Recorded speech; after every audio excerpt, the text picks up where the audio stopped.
Yeah, just another great job by our pitching staff. A lot of people were asking me, what do you think? Smith can have another good outing. It's tough whenever you have an outing like he had last weekend, which is, to some people it's once in a lifetime, but I don't think with him it's going to be.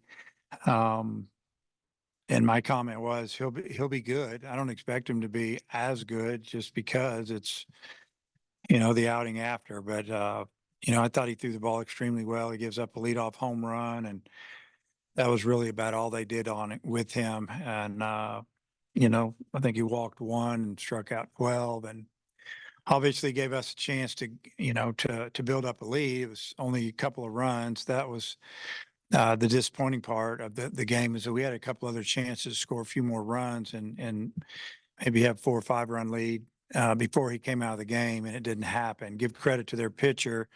He started throwing that slider and that breaking ball, and then he just threw the fastball every now and then, and he rolled through those last few innings pretty easily. But he, I thought Cody Frank came in and did a great job. I think he struck out the side, and he hit a batter in both innings, I think, and that ended up being a little bit tough. But Gabe Gackle came in and just did a super job having to go through the top of their order with the tying run on base. So I think that was another opportunity for him to gain some experience closing a game when it was tight, and he did a great job. So that's what I got. Dave, what did you see on the home run that Hagen gave up? And then just what did you think of the way he bounced back that inning specifically just to mow him down right Well, 1, 2, 3 after that? Vogel's a good hitter. I mean, I watched him in BP, and he was hitting the ball extremely hard all over the park, and he's off to a hot start. And you saw the very first pitch of the game, and who knows how hard it was thrown because our board wasn't working at the time. But it's not always right, as you know.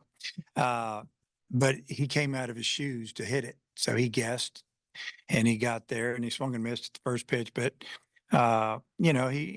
he cheated a little bit on a fastball, and he hit it and hit the bottom of it and hit it late, deep in the zone, and drove it out of the park. And the guy's throwing 95, 96, 97, 98, whatever he's throwing. You don't have to get a lot of it. If you get a little bit of leverage and extension and all those other offensive terms that everybody uses all the time, but he just did a nice job with it. And then I thought Hagen didn't, it didn't go crazy. And I think probably more than anything, he might have just like a little slap in the face, and it kind of got him upset. And then he went to work. I remember last year with Hagen, his maybe problem was getting his pitch count up, not be able to work deeper into games. But this is 78 pitches in 6 innings last week, 81 in 6 innings this week. Just what have you thought about his efficiency? It's been great, and he knew that was the key for him to be a really, really good starter. And he's all of that. And, he could have gone another inning, but we figured 81 was enough. And, especially after last week and so much emotion and everything that was going on. So good to get him out of there. And it was great to have Cody come in and give us a good 7th inning.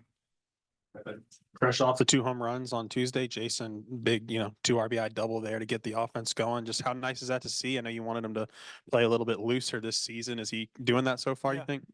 I mean, he got his first pitch he saw, it was a fastball about 93 miles an hour, and it was on the inside half of the plate. If you watch the replay, he really got his hands inside the ball and just shot it down that right field line. He does that a lot in batting practice when we're working on going the other way and through the middle. He's got a knack for doing that with an inside fastball if he's, not on it, so to speak, or he's out front or guessing. And that was a big swing for us. Scored 2. We had a little base running mistake after that, but that's me. I got to talk. Those things that bother me, and because it'd been nice to see if we could have gotten that one in too. But just a really big swing for us. And I think this is the first Friday where you've gone, where Cody and Gabe have both come out of the pen and pitched on a Friday. Walk us through maybe your decision process there and just what you saw specifically from both those guys. Well, the decision process is just that, we feel good about those guys and we're trying to win the game. And the game was close, 3-1 at the time.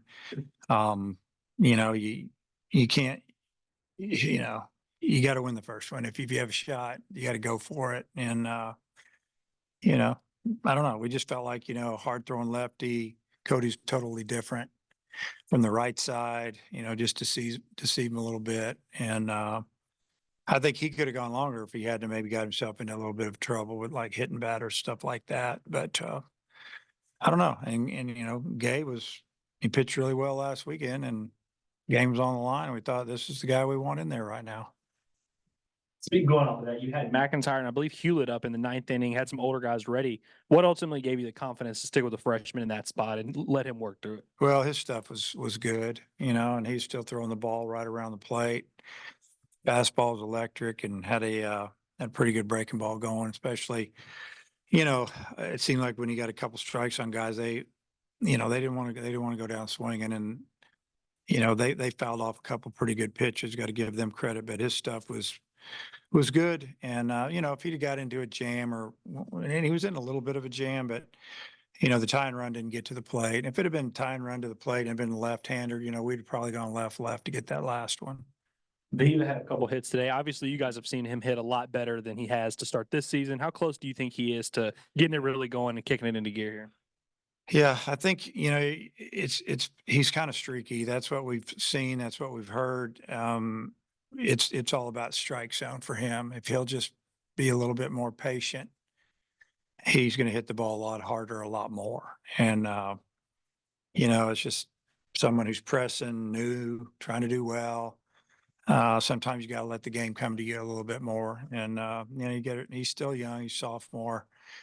But he's going to be fine. But I just think he needs to maybe relax a little bit too, and just take what they give him, let the guys around him work, and he'll be good. What did you think of their starting pitcher, Vernon? Well, I thought he did a really good job. You looked at his numbers, and he had given up some walks, and he walked us there in the second inning, and we scored 3 runs. And I don't know if he walked us after that. I mean, maybe he did. I guess he one other time, but I don't really remember it. And I just feel like that he kept the ball away from us, and we just kept rolling over and hitting ground balls to short and second. Second baseman played over behind the bag a lot. We finally, Sprague Lott finally, hit that big hole they were leaving open for us, because we were getting frustrated with that, because we do a pretty good job with that. It seems like when we're working on it, and then in the game, you got to trust yourself a little bit and just take a single. You don't have to hit a homer or a double. Just take a single, let the next guy go. And I think you guys led the nation in strikeouts entering this game, had 20 more today. I mean, has it surprised you maybe the amount of strikeouts that your pitchers are getting?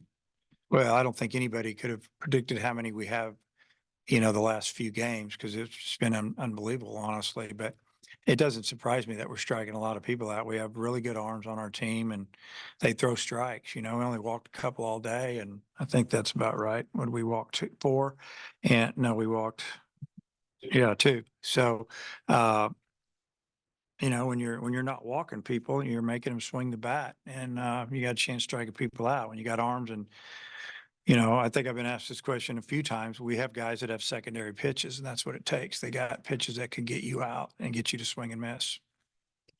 I guess speaking of which, is that something that can be contagious, like the lack of walks among an entire pitching staff? Well, I think that makes for competition amongst the other pitchers. You see that's the way you do it. That's how you win. That's how you pitch. If you don't walk people, you're giving yourself a chance to stay in the game a lot longer, and you're giving your team a lot better opportunity to win the game. And then there's competition amongst the pitchers themselves. I mean, to me, that's the greatest competition. That's what makes you better, when you got teammates that like each other and they're competing against each other, to, not maybe walk less than the other guy. I don't think they're really having a competition so you can strike the most guys out. I think, that just happens. Kind of the same with hitters. If up and down the line, if guys start hitting, it just seems like it gets contagious, and it's kind of the way the game works. There's a lot of little mental things going into this game. The roster and how old Murray State is. Yeah. Yeah, they're super old. We've talked about it 2 or 3 times with the team, and I mean, starting a senior and a grad. That's their 3 starters, and then they're the guys that are in that lineup. I think they have 1 junior, and the rest are fourth year guys, whether they're redshirt juniors or straight up seniors and a grad. I mean, they have a lot of older guys, and I told our guys yesterday, they're not going to come in here and you're not going to scare them into losing. You're going to have to go beat them. And today they didn't beat themselves. We had to beat them. It wasn't pretty, but we did beat them. And then on Hagen, so much focus on his strikeouts, but I thought that play that he made with his glove to flip to first was a big play in the game. What do you think? Well, that would have been a leadoff hit, and he got to the ball as a perfect bunt and flipped it with his glove, which was the play. Didn't have time to get his hand down there at the same time, and he flipped it a little bit high, stuck in the glove, and I thought McLaughlin did a good job of kind of going on top of it and going to get it just a little bit. It's probably the difference once they reviewed it. It was a tough call. We weren't sure. We felt like he could be out. We thought, hey, this is a good time to ask for them to look at it.